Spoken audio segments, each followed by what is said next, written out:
Anya polytech and fertilisers limited एक परिचय। अन्या polytech and fertilisers limited APFL भारतीय बाजार में एक जाना माना नाम है। यह कंपनी HDPE PP बैग और जिंक सल्फेट उर्वरक के निर्माण में विशेषज्ञता रखती है। 2011 में स्थापित APFL ने अपनी उत्पाद श्रृंखला और बाजार उपस्थिति का विस्तार करते हुए उल्लेखनीय प्रगति की है।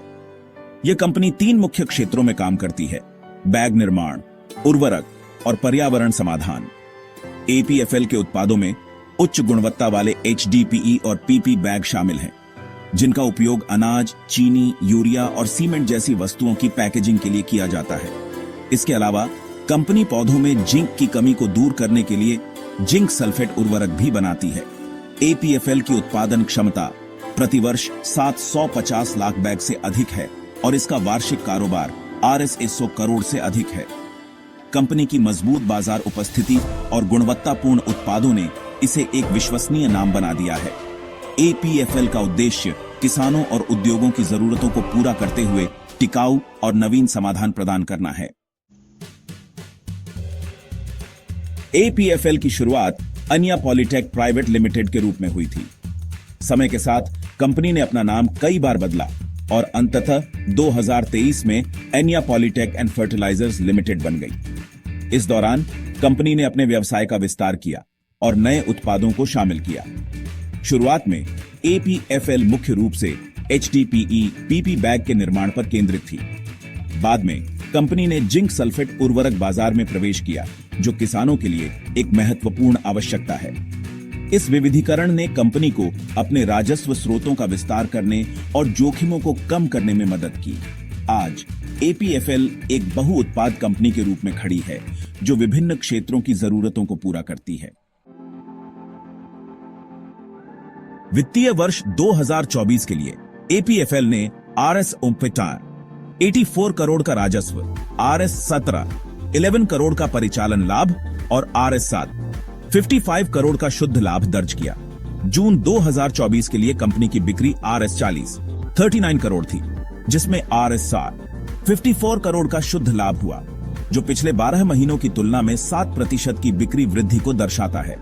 6 जनवरी 2025 तक मौजूदा शेयर की कीमत RS 80 है। यह मजबूत वित्तीय प्रदर्शन कंपनी की व्यावसायिक रणनीतियों और परिचालन क्षमताओं का प्रमाण है।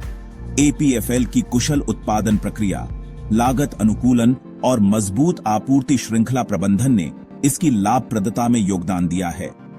कंपनी का कम कर्ज और उच्च तरलता अनुपात भी इसकी वित्तीय स्थिरता को दर्शाता है।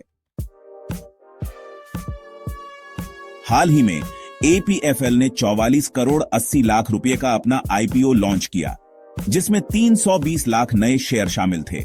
IPO 26 दिसंबर 2024 को खुला और 30 दिसंबर 2024 को बंद हुआ, जिसका मूल्य बैंड 13 से 14 रुपए प्रति शेयर था। लॉट का आकार 10,000 शेयर था, जिसके लिए खुदरा निवेशकों को न्यूनतम 1,40,000 रुपए के निवेश की आवश्यकता थी।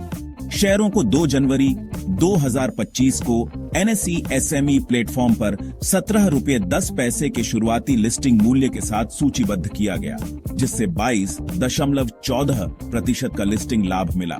IPO के लिए lead manager Beeline Capital Advisors PVT LTD था और registrar Skyline Financial Services private LTD था। यह IPO कंपनी के लिए एक महत्वपूर्ण मील का पत्थर है, जो इसे अपनी विस्तार योजनाओं को निधि देने और अपनी बाजार उपस्थिति को और मजबूत करने में सक्षम बनाएगा। APFL के IPO में निवेश करने से पहले संभावित निवेशकों को कंपनी की ताकत और कमजोरियों का सावधानीपूर्वक मूल्यांकन करना चाहिए। भारतीय प्लास्टिक पैकेजिंग बाजार 2023 में 21 अरब 12 करोड़ डॉलर से बढ़कर 2028 में 24 अरब 59 करोड़ डॉलर होने का अनुमान है, जो 3.9% की CAGR से बढ़ रहा है, जो बाजार में सकारात्मक वृद्धि का संकेत है। APFL का मजबूत वित्तीय प्रदर्शन, विविध उत्पाद श्रृंखला और महत्वपूर्ण उत्पादन क्षमता इसे एक आशाजनक निवेश बनाती है। हालांकि संभावित निवेशकों को बाजार की अस्थिरता, क्वांटम डिजिटल, स्टैंडपैक्स इंडिया और इनकोड पैकेजिंग जैसे साथियों से प्रतिस्पर्धा पर विचार करना चाहिए। इसके अलावा कच्चे माल की कीमतों में उतार चढ़ाव और सरकारी नीतियों में बदलाव का कंपनी के प्रदर्शन पर प्रतिकूल प्रभाव पड़ सकता है। अन्या पॉलिटेक एंड फर्टिलाइजर्स लिमिटेड ने एक मजबूत उत्पाद पोर्टफोलियो और मजबूत वित्तीय प्रदर्शन के साथ भारतीय बाजार में खुद को एक प्रमुख खिलाड़ी के रूप में स्थापित किया है। हालिया आईपीओ निवेशकों को कंपनी के विकास में भाग लेने का अवसर प्रदान करता है। हालांकि संभावित जोखिमों और पुरस्कारों का वजन करना और एक सूचित निर्णय लेना महत्वपूर्ण है। अधिक जानकारी के लिए कंपनी की वेबसाइट पर जाएं।